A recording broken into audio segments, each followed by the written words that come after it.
श्री विष्णु द्वारा दान के योग्य समय का वर्णन। वेन ने कहा, जगन्नाथ, मुझे दानोपयोगी काल का लक्षण बतलाइए, साथ ही तीर्थ का स्वरूप और पात्र के उत्तम लक्षण का भी वर्णन कीजिए। दान की विधि को विस्तार के साथ बतलाने की कृपा कीजिए। मेरे मन में यह सब सुनने की बड़ी श्रद्धा है। भगवान श्री विष्णु बोले, राजन, मैं दान का समय बताता हूं। महाराज, नित्य, नैमित्तिक और काम में ये दान काल के 3 भेद हैं। चौथा भेद प्रायिक अर्थात मृत्यु संबंधी कहलाता है। भूपाल, मेरे अंशभूत सूर्य के उदय होते देख जो जल मात्र भी अर्पण करता है, उसके पुण्य वर्धक नित्य कर्म की कहां तक प्रशंसा की जाए। उस उत्तम वेला के प्राप्त होने पर जो श्रद्धा और भक्ति के साथ स्नान करता तथा पितरों और देवताओं का पूजन करके दान देता है, जो अपनी शक्ति और प्रभाव के अनुसार दयाद्र चित्त से अन्न, जल, फल फूल, वस्त्र, पान, आभूषण, स्वर्ण आदि वस्तुएं दान करता है, उसका पुण्य अनंत होता है। राजन, मध्याह्न और तीसरे पहर में भी जो मेरे उद्देश्य से खान पान आदि वस्तुएं दान करता है, उसके पुण्य का भी अंत नहीं है। अतः जो अपना कल्याण चाहता है, उस पुरुष को तीनों समय निश्चय ही दान करना चाहिए।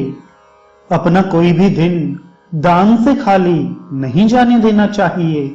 राजन, दान के प्रभाव से मनुष्य बहुत बड़ा बुद्धिमान, अधिक सामर्थ्यशाली, धनाढ्य और गुणवान होता है।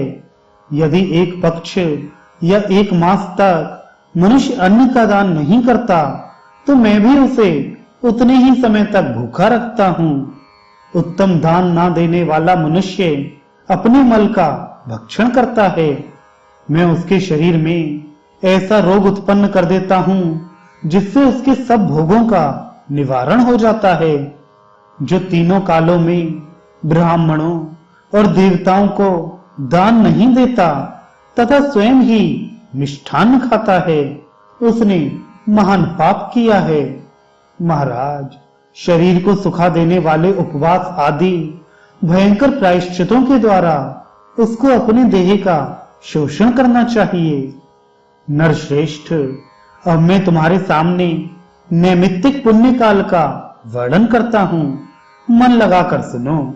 महाराज, अमावस्या, पूर्णिमा, एकादशी, संक्रांति, व्यतिपात और वैधृति नामक योग तथा माघ, आषाढ़, वैशाख और कार्तिक की पूर्णिमा, सोमवती अमावस्या, मनवादी एवं युगादि तिथियां, अश्विन कृष्णा त्रयोदशी तथा पिता की क्षया तिथि दान के नैमित्तिक काल बताए गए हैं।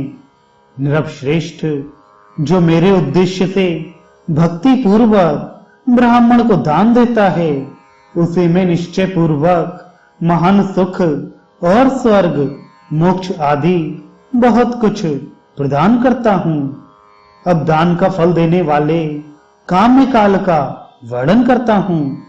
समस्त व्रतों और देवता आदि के निमित्त जब सकाम भाव से दान दिया जाता है, उसे श्रेष्ठ ब्राह्मणों ने दान का काम्य काल बताया है। राजन, मैं तुमसे आभ्युदयिक काल का भी वर्णन करता हूं। संपूर्ण शुभ कर्मों का अवसर, उत्तम वैवाहिक उत्सव, नवजात पुत्र के जात कर्म आदि संस्कार तथा चूड़ा कर्म और उपनयन आदि का समय, मंदिर, ध्वजा, देवता, बावली, कुआं, सरोवर और बगीचे आदि की प्रतिष्ठा का शुभ अवसर, इन सबको आभ्युदयिक काल कहा गया है। उस समय जो दान दिया जाता है, वह संपूर्ण सिद्धियों को देने वाला होता है। नृपश्रेष्ठ, अब मैं पाप और पीड़ा का निवारण करने वाले अन्य काल का वर्णन करता हूँ। मृत्यु काल प्राप्त होने पर अपने शरीर के नाश को समझकर दान देना चाहिए।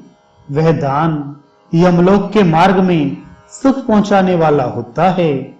महाराज, नित्य, नैमित्तिक और काम्योदयिक काल से भिन्न मृत्यु संबंधी काल का तुम्हें परिचय दिया गया। ये सभी काल अपने कर्मों का फल देने वाले बताए गए हैं।